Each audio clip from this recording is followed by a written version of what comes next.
नमस्कार। हम राजीव रंजन तिवारी रवा सबके रंजन रस में स्वागत बा। देश में किरौना के वह कोरोना वायरस का हाहाकार मचल बा। इससे निपटे की जिम्मेदारी सरकार के बा। सरकार अपना काम में विफल बिया। सरकार का जौन चाही करे के उ नइखे करत। कहल जाला कि जब आदमी कोनो काम ना करेला तो एने ओने के बात करेला। आज वह हाल हो रहा बा।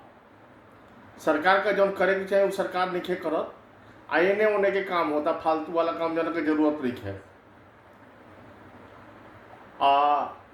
वो लोग के गिरफ्तारी हो रहा बा पूरा देश भर में घूम घूम के सरकार करती है।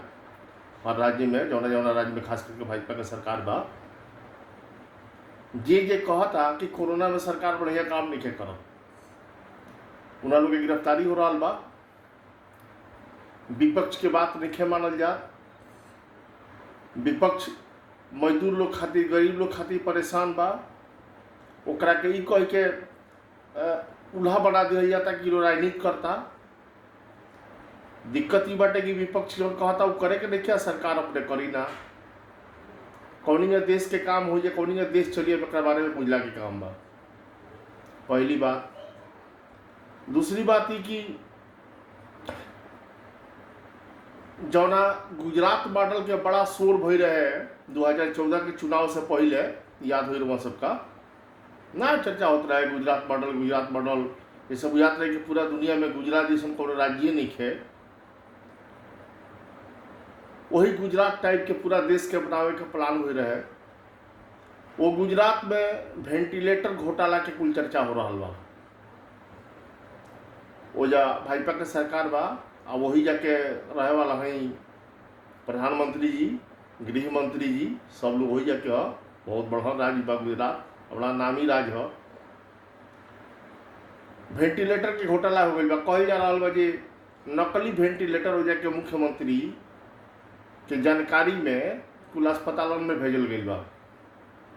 अब इसे बुझ रहा है काम बजे कितना बढ़िया काम हो रहा बा उस राज्य में। आ खास करके वो राज्य में जौना राज्य के उ सब प्रधानमंत्री या गृह मंत्री जी। अब बाकी राज्य लोग के का हालचाल हो जाए एक बारे में अंदाज लगावला के काम बा। अभी पूरा देश में हाहाकार मचल बा कोरोना के लेके। गरीब मजदूर परेशान बा।